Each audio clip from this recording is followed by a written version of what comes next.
Okay. Now voice is audible. Yes, audible, sir. Yes, Okay. sir. तो मेरा last topic जो हम लोग क्लास में चल रहे थे, दैट वाज द थिंग कि हम लोग कुछ टॉपिक को हम लोगों ने क्वेश्चन से राइज हुआ था रितेश की तरफ से और कृष्णदेव की तरफ से कि what is the basic difference between the water cooled और कूलेंट में क्या अंतर है, what was the difference between the water cooled engines और कूलेंट इंजन जो होते हैं उसके दोनों में अंतर क्या है। तो हम लोग कोशिश करते हैं इसको समझने के लिए कि what is the basic difference. तो ये बोलता हूँ कि एक सोफिस्टिकेटेड सिस्टम है जिसमें कि मेरा वाटर सिस्टम एक सोफिस्टिकेटेड सिस्टम है जिसमें कि बहुत सारे पंप्स लग रहे हैं, साइफन लग रहा है, थर्मोस्टेट लग रहा है, प्लस मेरा इंजन को हैवी कर दे रहा है, ऑटोमोबाइल्स को हैवी कर दे रहा है। So I am observing one difference in that. Second observation मैं कर सकता हूँ कि मेरा जो है even distribution of heat, even distribution of heat जो पॉसिबल होना चाहिए था, मैं कूलेंट वाले सिस्टम में थोड़ा सा प्रॉब्लम मेरा होता है। कूलेंट वाले में होता है क्या है, इवन डिस्ट्रीब्यूशन वो नहीं होता है और ये वार्म अप होने में थोड़ा सा देर करता है। मैं कूलेंट वाला मैं बोलूँगा it's a long time to cool, मतलब वो जो गर्म होना चाहिए इंजन मेरा, जो गर्म होने का इंजन का टाइम है, it takes a long time for that to heat up, warm up होने के लिए टाइम ले रहा है कूलेंट वाले सिस्टम में। वाटर में क्या है, वो इंस्टेंटली हमारा excuse me sir, sir screen share नहीं है सर आपका सर। मैं स्क्रीन शेयर नहीं किया हूँ। I have not started the same thing right now. We have discussing the questions which were asked in the last session और session खत्म हो गया था, इसी के लिए मैं इस क्वेश्चन का जो मेरा लास्ट टॉपिक रह गया था उसी टॉपिक हम लोग डिस्कशन कर रहे हैं। मेरा क्वेश्चन था एक वाटर कूलिंग सिस्टम और कूलेंट सिस्टम में क्या अंतर था, what is the basic difference in that. तो मैं ये बोला था वाटर कूलिंग सिस्टम में क्या हो रहा था, इन वाटर कूलिंग सिस्टम मेरा तुरंत वार्म हो जाता है, थोड़ा सा हैवी होता है, बल्कि हो जाता है मेरा इंजन। ये एक एडवांटेज है, डिसएडवांटेज है। और कूलेंट में क्या था कि थोड़ा सा लाइट है, मतलब ज्यादा हैवी नहीं हो रहा है वेट, इसका वजन हल्का है इसका। लेकिन प्रॉब्लम है क्या, ये वार्म होने में टाइम ले रहा है, मतलब इंजन को गर्म होने में टाइम ले रहा है। जो अगर मैं कोल्ड स्टार्ट, मेरा कोल्ड कंडीशन में कोल्ड स्टार्ट है तो इसको थोड़ा सा और समय लगने वाला है। तो इसके लिए हम लोग कोशिश करते हैं क्या है भैया, कोल्ड स्टार्ट में तो समय नहीं लगना चाहिए क्योंकि सर आप बोले थे कि उसमें थर्मोस्टेट होता है, तो जब इंजन गर्म होता है तभी वो कूलिंग करना चालू करता है सर। तो कोल्ड स्टार्ट में तो प्रॉब्लम नहीं होना चाहिए। Agree agree, but that is the thing. हमारा वाटर कूलेंट में क्या है, हम लोग अल्कोहल मिला के हम लोग सारा चीज कर रहे हैं, इवन सर्कुलेशन ऑफ हीट हो रहा है वाटर में। कूलेंट वाले में इसका टेम्परेचर थोड़ा सा इसका ये ज्यादा है। इसको ओवरकम करने के लिए हम लोग वाटर और कूलेंट का मिक्सचर को हम लोग क्या करते हैं, मिक्स करते हैं 1:1 रेशियो में हम लोग मिक्स करके ये करेंगे, ताकि वो जो प्रॉब्लम हो रहा था वार्म अप होने में टाइम ले रहा था, अगर मैं प्योर कूलेंट यूज कर रहा था problem for me, I have mix it with water. उसको 1:1 रेशियो में वाटर को मिक्स करके फिर मैं यूज करूंगा, it give me a good result कि वार्म अप का प्रॉब्लम जो था वो खत्म हो जाएगा और बाकी चीजें जो था हीटअप होने का, वार्म अप होने का, वो सारा चीज सॉल्व हो जाएगा cases. That was the basic difference. Now coming to model 2, our last unit जो मॉडल 2 है उस पे चलते हैं। उस पे 3 ये कैटलिस्ट था हमारा। Okay, now I can share the screen. ये इमिशंस कंट्रोल के ऊपर था। एक टॉपिक मैं तुम्हारे पे छोड़ दे रहा हूँ, दैट इज द नॉर्म्स। जो नॉर्म्स है उस टॉपिक को मैं छोड़ दे रहा हूँ तुम्हारे पे। सो कैटलिक कन्वर्टर के बारे में हम लोग जान लेते हैं पहले कि व्हाट इज कैटलिक कन्वर्टर। ये हम लोग का 3-वे कैटलिक कन्वर्टर है। इसका एप्लीकेशंस क्या है, यूज क्या है, to reduce the production of nitrogen, hydrogen और कार्बन जो हमारा निकल रहा था एससी, जो ये बोल रहे हैं हाइड्रोकार्बन, कार्बन मोनोऑक्साइड, नाइट्राइड जो निकल रहे हैं ऑटोमोबाइल से बर्न होने के बाद में गैसेस, उसको कैसे रिड्यूस किया जा सकता है। इसी को रिड्यूस करने के लिए हम लोग 3-वे कैटलिस्ट यूज करते हैं। तो ये एक मेरा डायग्राम है, ये वाला। We are observing this diagram. इस डायग्राम में मैं देख पा रहा हूँ ये कैटलिक कन्वर्टर का एक ये है। लेकिन इससे पहले एक हम लोग ईएसपी के बारे में जान लेते हैं, इलेक्ट्रोस्टैटिक प्रिसिपिटेटर, जो थर्मल पावर प्लांट में यूज होता है। इलेक्ट्रोस्टैटिक प्रिसिपिटेटर, चिमनी के थ्रू से जो धुआं निकल रहा है, इट्स कंटेन्स द एशेस। जो अगर मैं थर्मल कोल पावर प्लांट को यूज कर रहा हूँ तो थर्मल पावर प्लांट में जब कोल बर्न कर रहा था, कोल के साथ में कुछ उसके डस्ट भी उस हीट के जो वार्म गैसेस है हीटेड गैसेस है उसके साथ वो ट्रेवल कर जाता है और चिमनी के अंदर तक पहुंच जाता है, चिमनी से वो बाहर भी रिलीज हो जाता है। ये एक प्रॉब्लम आता है और मैं देखता हूँ कि आसपास के एरिया जो है the area nearby the power plant, we are observing that it is become dusty और वो एक हेल्थ का इशू क्रिएट करता है, ब्रोंकाइटिस का प्रॉब्लम क्रिएट करता है, लंग्स में इन्फेक्शन क्रिएट करता है, ये सारा चीज इश्यूज क्रिएट होते हैं। तो इसको ओवरकम करने के लिए हम लोग थर्मल पावर प्लांट में क्या करते हैं, ईएसपी का सिस्टम लगाते हैं, दैट इज इलेक्ट्रोस्टैटिक प्रिसिपिटेटर। तो वही सिस्टम को हम लोग यहाँ पे इम्प्लीमेंट करते हैं, लेकिन वो चिमनी के लिए था। यहाँ थर्मल के लिए जो हमारा एग्जॉस्ट वाला पाइप है उसमें हम लोग छोटा सा एक ईएसपी तो नहीं बोलेंगे, कैटलिस्ट कन्वर्टर लगाते हैं। कैटलिस्ट हम लोग मतलब उसको हम लोग रिड्यूस कर देते हैं इमिशंस ऑफ कार्बन और हाइड्रोजन और ये नाइट्रोजन निकल रहा था और सल्फर, इन सभी चीजों को हम लोग रिड्यूस कर देते हैं निकलने से। मतलब उसका रेट ऑफ जो इमिशंस था उसको हम लोग रिड्यूस करने की कोशिश करते हैं with the help of catalyst. ESP में हम लोग क्या करते हैं, ईएसपी में क्या करते होते हैं, इन ESP we are चिमनी में जो हमारा हीटेड गैसेस है, कार्बन मोनोऑक्साइड है या नाइट्रोजन है या सल्फर डाइऑक्साइड है या सल्फर ट्राइऑक्साइड है, ये जो भी गैसेस इमिट हो रहा होगा कार्बन के बर्न होने पे या कोल के बर्न होने पे, ये जब चिमनी में पहुंचेगा तो ये अभी चार्ज है, मतलब ये कैटायंस और एनायंस के रूप में ये चार्ज है, मतलब ये एक प्लस चार्ज और एक माइनस चार्ज के रूप में एक्ट कर रहा होगा, वो चार्ज वे में होगा। अगर मैं इसको डिस्चार्ज कर दूं, ये किसी तरह से इसको मैं डिस्चार्ज करता हूँ, हो सकता है वो किसी सरफेस पे जाके डिपॉजिट हो जाए, तो मुझे एक ऐसा प्लेट चाहिए होगा जहाँ पे ये गैसेस उसके थ्रू से पास करेगा, तो सारा अपना जो चार्ज है कैटायंस एनायंस अपना चार्ज पे वो रिलीज करते साथ वो उस पर चिपक जाएगा, that is stick to the plate. और जब ये डिपॉजिट होगा तो वो कभी मान के चलोगे पपड़ी जैसा है, जैसे वो एक जैसे अगर तो मैंने अगर देखोगे धुआं को, अगर किसी को मैं एक कागज के ऊपर रखूंगा, एक प्लेट के ऊपर मैं धुआं कैंडल को जला के उस कार्बन का डिपॉजिट करूंगा, एक सर्टन लेवल पे वो डिपॉजिट होने के बाद वो क्या होगा, वो भारीपन होने से वो गिर जाएगा। अगर मैं उस कार्बन को डिपॉजिट करते जा रहा हूँ तो वो अपने आप सेल्फ वेट डेंसिटी से वो अपने आप को कभी वो नीचे की तरफ गिर पड़ेगा। तो वही चीज फिनोमेना हम लोग यूज करना चाह रहे हैं चिमनी में भी। चिमनी में ये एग्जॉस्ट फैन हम लोग यूज करना चाह रहे हैं, जिसमें कि हम लोग क्या करेंगे, जब हम लोग ESP लगा रहे होते हैं तो प्लेट्स को हम लोग एक चार्जिंग दे देते हैं, या तो नेगेटिव इलेक्ट्रोड बना देते हैं या पॉजिटिव इलेक्ट्रोड बना देते हैं। चिमनी के एंड्स के अंदर में हम लोग उसको चार्ज प्लेट्स को लगा देते हैं, और चार्ज प्लेट क्या करेगा, जब इससे गैस पास करेगा तो वो प्लस और माइनस चार्ज था, और प्लस माइनस चार्ज क्या करेगा, वो प्लेट्स की तरफ अट्रैक्ट करेगा, it will attracted towards a plus charge और माइनस, जो प्लस चार्ज हो प्लस की तरफ माइनस की तरफ जाएगा, और जो माइनस चार्ज हो प्लस की तरफ जाना चाहेगा। तो वो जो हाइड्रोजन और नाइट्रोजन और ऑक्सीजन का जो था जोड़, वो टूट गया, नाइट्रोजन ऑक्सीजन एक दूसरे को छोड़ दिया, कैटायंस और एनायंस के रूप में वो एक दूसरे से अलग हो गया और वो अलग अलग प्लेट्स पे जाकर डिपॉजिट हो गया। ऑक्सीजन अपना एटमॉस्फेयर में रिलीज हो गया, मतलब जितना हम लोग रिड्यूस कर सकते थे, पूरा नहीं बोलता हूँ कि 100% वो रिडक्शन हो जाता है, बट एक सर्टेन अमाउंट तक हम लोग रिडक्शन करने में कामयाब होते हैं, दैट इज हम लोग उसको 40% 50% तक रिड्यूस कर लेते हैं, ताकि वो 100% जो पहले जा रहा था एनवायरनमेंट में, वो एनवायरनमेंट में जाने से पहले मैंने 50% उसको रिड्यूस कर दिया। तो चार्ज जो मैंने इसको किया प्लेट से, तो वो एक दूसरे से कैटायन से एनायन से वो डिपोजिशन हो गया, और अपना सेल्फ वेट से वो चिमनी के बॉटम पार्ट्स में गिर जाएगा, और चिमनी के बॉटम पार्ट्स में मैं एक सेक्शन बैग्स में, या बैग्स जिसको बोलते हैं, इसको बोलते हैं कौन सा, डिस्पोजल बैग्स में, डिस्पोजल बैग्स में हम उसको डिपॉजिट करके उसको डंप कर सकते हैं कहीं भी।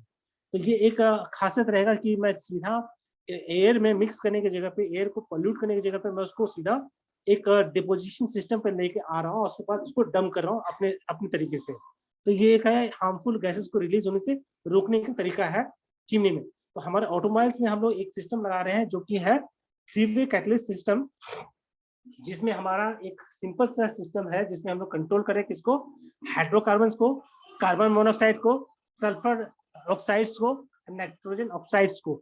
ये सारे चीजों को अगर हम कंट्रोल कर रहे हैं विद द हेल्प ऑफ 3-वे कैटलिस्ट कन्वर्टर। इसको देखते हैं,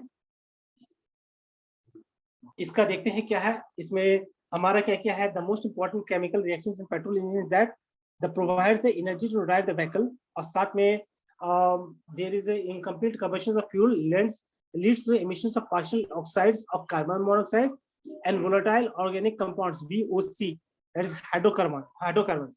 नाइट्रिक ऑक्साइड भी हमारा निकलता है, सल्फर डाइऑक्साइड भी निकलता है जब हम लोग फ्यूल्स को बर्न कर रहे होते हैं, नाइट्रोजन मोनोऑक्साइड, नाइट्रोजन डाइऑक्साइड। तो ये NOx बोला गया, दैट इज NOx मतलब सारा चीज ऑक्साइड्स के जितने भी नाइट्रोजन के हुए that will covered in that. ये सारा चीज निकल रहा है, तो हमारा एक टारगेट है कि इसको रोका जाए, दैट शुड बी रिड्यूस्ड। और इसको हम लोग कैटेलिटिक कन्वर्टर के यूज करते हैं। यहाँ पे एक डायग्राम हम लोग देख रहे हैं कैसे ये काम कर रहा है। जब ये हमारा यहाँ पे एक इंजन से निकल रहा है, when coming out from the engine exhaust valve से हमारा जब निकल रहा है, तो एग्जॉस्ट वाल्व का ये कनेक्टिविटी बना हुआ है इसके साथ में, एग्जॉस्ट वाल्व के साथ में कनेक्टिविटी बना हुआ है ये एग्जॉस्ट पाइप के साथ में। और ये इंटर करने के बाद में यहाँ मेरा कैटलिस्ट का कन्वर्टर लगा हुआ है। जब नाइट्रोजन ऑक्साइड से कार्बन मोनोऑक्साइड हाइड्रोकार्बन जब इंटरसेक्ट करता है, तो कैटलिस्ट क्या करेगा, उसको कैटायंस एनायंस को अलग करेगा, that will differentiate deposition of cations anions and it will release pure nitrogen, water and carbon dioxide to the atmosphere। तो मेरा हार्मफुल था हाइड्रोकार्बन, कार्बन मोनोऑक्साइड और नाइट्रोजन ऑक्साइड जो मेरा हार्मफुल था, that has been reduced। Now the things is been released is nitrogen, water and carbon dioxide। तो carbon dioxide और ये सारा नाइट्रोजन जो मेरे लिए एक मैनुअल की तरह काम कर सकता है। Carbon dioxide is a part of our environment, it is helping in हमारा ग्रीन हाउस इफेक्ट करने में मदद कर रहा है, लेकिन ये हमारा टेम्परेचर भी बढ़ा रहा है ऑटोमेटिक हमारे इसके लिए रिडक्शन के लिए हम लोग बात करते हैं। हम लोग जो पार्टिकल्स हम लोग यहाँ पे लगा रहे हैं, तो हमारा प्लेट जो लग रहा है, the plate which we are putting inside the exhaust valve, exhaust pipe में जो हम लोग लगा रहे हैं, जैसे Al2O3 पार्टिकल्स का इम्पीचमेंट किया हुआ क्रिस्टल्स का, Al2 एल्युमिनियम ऑक्साइड्स का, दैट इज ये एक तरह का सेरेमिक्स का हम लोग का एक मटेरियल्स है जिसको हम लोग इम्पिंच किए मेटल के साथ। ये जो दिख रहा है मेश, ये मेश दिख रहा है, ये एक जाली जैसा जो बना हुआ है, जो साइलेंसर में आवाज को रिड्यूस भी कर रहा है, प्लस इसमें हम लोग सेरेमिक्स को डाले हुए हैं जो कि कैप्चर कर रहा है उससे पार्टिकल्स को, कैप्चर करके उसको न्यूट्रलाइज कर रहा है। न्यूट्रलाइज मतलब कैटायंस और एनायंस को रिड्यूस करके उसको रिलीज कर रहा है एनवायरनमेंट पे। तो यहाँ पे हम लोग देख पा रहे हैं कितना सेरेमिक्स क्या क्या है और किस मेटल को यूज कर रहे हैं। Excuse me sir, yes sir Dheeraj कुछ बोल रहा है सर। धीरज कुछ बोल रहा है? धीरज सर बोल रहे हैं सर कैटेलिक कन्वर्टर में सर जो प्लेट लगा हुआ रहता है सर, क्या चीज? हेलो सर, कैटेलिक कन्वर्टर में सर जो प्लेट लगा हुआ रहता है सर, वो क्या सर रोडियम और प्लेटिनम का रहता है? नहीं, उसका कोटिंग क्या है, that is a coating, we have putting the coating of barium पे भी होता है, प्लस हमारे यहाँ पे मैं वही चीज दिखाना चाहता था, ये प्लेटिनम ऑफ ये जो रेडियम है, रोडियम का इसका कोटिंग होता है। ये जो यहाँ पे दिख रहा है, मैं यहाँ पे नोट में अगर तुम देख रहे होगे, this become support for the precious metal compound, इसको हम यूज कर रहे होते हैं। दिस इज द उसी टॉपिक पे जा रहा हूं सर जहाँ तक स्टडी है सर, तो सर रोडियम और प्लेटिनम सर अलग अलग जो गैस आता है जो सर उसको अलग अलग रिड्यूस करता है सर।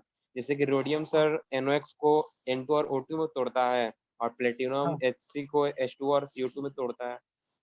यस, यही मैं यहाँ पे ये कवर कर रहा था, ये टॉपिक को मैं भी यहाँ पे कवर कर रहा था। ये यहाँ पे जो मैं बता रहा था कि ये टॉपिक जो मैं बता रहा था कि कोटिंग जो यूज हो रहा है, तो कोटिंग ऑफ प्लेटिनम पेडनियम और ये रोडियम जो है, इसको हम यूज कर रहे हैं और इसको एक रिड्यूस करने के लिए, दैट इज जो उसको कैटायंस को तोड़ने के लिए, मतलब नाइट्रोजन के जो आयंस है उसको तोड़ने के लिए हम यूज कर रहे हैं। This is the thing, platinum जो है इसको हम यूज कर रहे थे, प्लेटिनम को, रोडियम को और पैंडियम को यूज कर रहे हैं, इन सब मेटल्स को यूज कर रहे हैं इसके।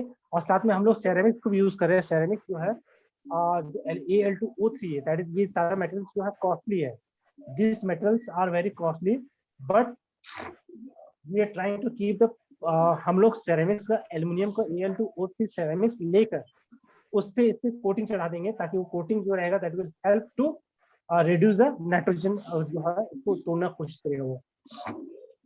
तो ये एक है, इसके साथ में एक एनिमेशन में है, मैं वो एनिमेशन देखना चाहूंगा। ये तो केमिकल रिएक्शंस है, केमिकल रिएक्शंस को वो हम लोग बाद में देखेंगे। इसके साथ में मैं यहाँ पे डायग्राम्स है, ये रहा सेरेमिक्स हाइड्रोकार्बन्स, ये रहा किस तरह से रिडक्शन हो रहा है, क्या प्रोसेस हो रहा है इसके अंदर में, कैसे प्रोडक्शन चल रहा है, ऑक्सीडेशन एंड रिडक्शन प्रोसेस क्या चल रहा है, दैट इज कैटायंस और एनायंस कैसे अपने आप को तोड़ रहा है। This is been introduce over here. इस डायग्राम में हम लोग कैसे टूट रहा है इसको हम लोग देख पा रहे हैं कि NOx CO कैसे टूट रहा है और ये कन्वर्ट हो रहा है नाइट्रोजन। ये रिएक्शन जो है हम अपने नोट्स में इंक्लूड करेंगे ऑक्सीडेशन जो है, ऑक्सीडेशन में हाइड्रोकार्बन, कार्बन और ऑक्सीजन जो रिलीज हो रहा है, कैसे ये इन्वायरमेंट में रिलीज हो रहा है, ये तरीके से ये हम लोग देख रहे हैं 3 वे कैटालिटिक कन्वर्टर्स में यूज हो रहा है जो। इसके साथ में एक यहाँ पे एक नोट था। अब 2 तरह का सिस्टम है, रिडक्शन कैटलिस्ट है, ऑक्सीजन कैटलिस्ट है। मैं इसको कंप्लीटेड नोट्स उसमें डालूंगा, ये नोट्स यही मतलब मान के चलना यही नोट्स तुमको उसमें भी मिलेगा। So I am going to refer this notes in our, जो मैं नोट्स देने वाला हूँ क्लासरूम में, इसी से मिलेगा तुमको डेफिनेटली। सो ये सारे रिएक्शंस रहेंगे, इसको हम लोग लुक आफ्टर कर लेते हैं सारे रिएक्शंस को। और इसके साथ में एक एनिमेशन है वीडियो का, उस वीडियो को मैं देखना चाहूंगा कैसे ये काम कर रहा है। इसकी ये वीडियो था, ये वीडियो है, सच से इसमें ऑडियो नहीं आएगा।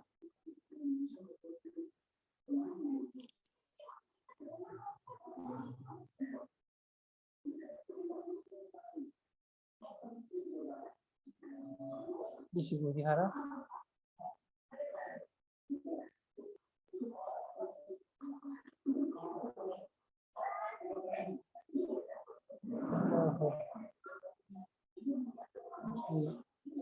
ये रहा, ये वीडियो तो नहीं दिख रहा। इस वीडियो को मैं रेफरेंस लेता हूँ। नहीं, ये अवेलेबल नहीं हो रहा है। सो एक्चुअली आई हैव, मैं जब प्ले किया था तो ये वीडियो चल रहा था, तो ये वीडियो में वो दिखाया था कैसे वो एनिमेशन दिखाया था, किस तरह से वो ब्लू पार्ट और ग्रीन पार्ट और रेड पार्ट में वो कन्वर्ट हो रहा था, कन्वर्जन हो रहा था। ये सारा चीज हम लोग उसमें देख पा रहे थे। तो ये भी वीडियो में विजिबल नहीं हो रहा है, और ये कम्प्लीटली मैं नोट्स उसको दे रहा हूँ। मैं सिर्फ तुम लोगों के हाथ में एक चीज है, मैं हैंड ओवर कर रहा हूँ, that is notes I am providing to you, that सिर्फ तुमको नॉर्म्स में जो इमिशन नॉर्म्स है, जो इमिशन नॉर्म्स है, ये वाला पार्ट जो है इमिशन नॉर्म्स, ये टॉपिक जो है वो तुम लोग के हाथ में मैं हैंड ओवर कर रहा हूँ कि ये टॉपिक मैं लिख के नोट्स में दे दूंगा, but you have to prepare by yourself. कुछ टॉपिक्स को अपने से एक्सप्लोर करने के लिए छोड़ देना चाहिए। वो एमिशन नॉर्म्स गवर्नमेंट का क्या है उसको तुम एक्सप्लोर करो। This topic should be explore from your end, क्योंकि अगर वो सारा चीज मैं डिलीवर कर दूंगा, मुझे don't have any objection in regarding this, I can deliver this topic, but I will request you to explore something from your end, क्योंकि अभी हम लोग का ऑनलाइन क्लासेस चल रहे हैं, बुक्स नहीं है, there should be some mode. क्या हमारे पास हो सकते हैं इस एमिशन नॉर्म्स के थोड़ा सा हम लोग स्टडी कर सकते हैं, जिनेवा में क्या कह रहा था, यूरोपियन नॉर्म्स क्या कहता है, और इंडियन बीएस रूल्स क्या कहता है, भारत सिस्टम्स में क्या एमिशन नॉर्म्स बना है, that should be studied by you yourself. हमारा यूरो सिस्टम क्या कहता है, हमारा भारत सिस्टम क्या कहता है नॉर्म्स में, ये क्यों ऐसा अंतर है नॉर्म्स में, भारत सिस्टम और यूरो सिस्टम में अंतर क्यों है। जितने यूरोपियन कंट्रीज है और ब्रिटेन कंट्रीज है वहां पे यूरो सिस्टम यूज हो रहा है, इंडियन सिस्टम में भारत सिस्टम यूज हो रहा है, दोनों में अंतर है क्या चीज, क्या कितना परसेंटेज का कार्बन का डिफरेंस है, नाइट्रोजन का डिफरेंस है, सल्फर का जो रिलीजिंग रेट है वो क्या होना चाहिए दोनों कंट्रीज में, बीएस और यूरो क्या डिसाइड करता है। और अमेरिकन सिस्टम में अमेरिकन वाले तो मानते ही नहीं रूल्स होता, तो ये चीज को मैं अमेरिकन सिस्टम में स्टडी करने नहीं बोलूंगा तुमको। एक यूरो को कंपेयर करो और एक कंपेयर करना बीएस सिस्टम को। भारत सिस्टम के नॉर्म्स में क्या कहता है, इमिशन सिस्टम का रूल गाइडलाइंस, और यूरो सिस्टम के गाइडलाइंस में क्या कहता है। This is the task assign to you that you have to find that. And ये चीज कल मैंने क्लास में गूगल क्लासरूम में मैंने कल एक पोस्ट किया हूँ फ्लिप क्लासरूम के लिए, have you visited that? Yes sir. Actually मैं सभी को सभी टॉपिक असाइन कर चुका हूँ in Google classroom. Please see that all the topic has to be covered from your end. हम लोग अपने तरफ से एक्सप्लोर करेंगे टॉपिक्स को, ज्यादा एटलीस्ट मुझे 1 से 2 मिनट बोलना है, और जो टॉपिक्स मैं डिलीवर करूंगा it should be worth important to listen, जो हम लोग दूसरों को ये चीज हम लोग बता सके। अगर मेरे तरफ से कोई टॉपिक स्किप हो गया होगा या कुछ टॉपिक को मैं शेयर नहीं कर पाया होगा, तो definitely it's chance for you to give that topic and explain to your batchmates. हम अपने दोस्तों को ये टॉपिक के बारे में और ज्यादा डिटेल्स में समझा सकते हैं, बता सकते हैं, और ये मौका मिलता है तो definitely should approach for that also. तो कल वो फ्लिप क्लासरूम का टॉपिक रहेगा, कल फ्लिप क्लासरूम रहेगा, और ये टॉपिक इमिशन नॉर्म जो है I am assigning to all the person, I am assigning the emission control norm जो है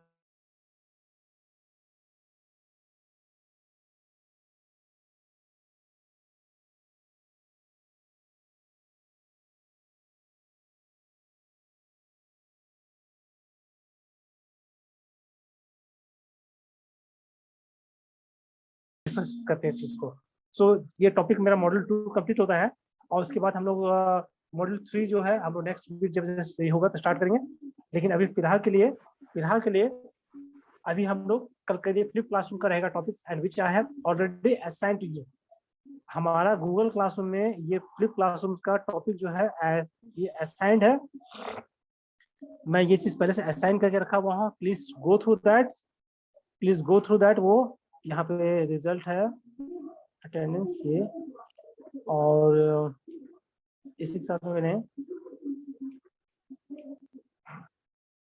इसी में रिजल्ट्स में मैंने पोस्ट किया था शायद से।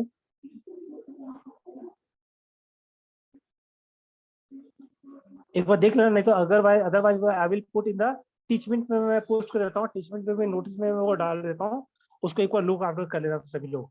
तो उस देखने के बाद तुमको पता चल जाएगा क्या क्या तुम्हारा टॉपिक्स है। और कोशिश करो जिसको जो टॉपिक दिया गया है उस टॉपिक थोड़ा सा तुमको एक्सप्लोर कर लो अपने आप को। मैं थोड़ा सा बोलूंगा यूज ऑफ टेक्नोलॉजी यूज करके थोड़ा सा टॉपिक को और अपने आप को इनहेंस करके उस टॉपिक को डिलीवर करना चाहिए कल। तो कल हम लोग जिस टॉपिक में जैसे सीक्वेंस है उसी सीक्वेंस से एक करके पर्सन्स को अपना टॉपिक्स डिलीवर करना है। So be ready for that also and good luck. तो मैं क्लास को एंड करता हूँ अभी। Hello sir, and will meet tomorrow 11 AM। Thank you, sir. Okay.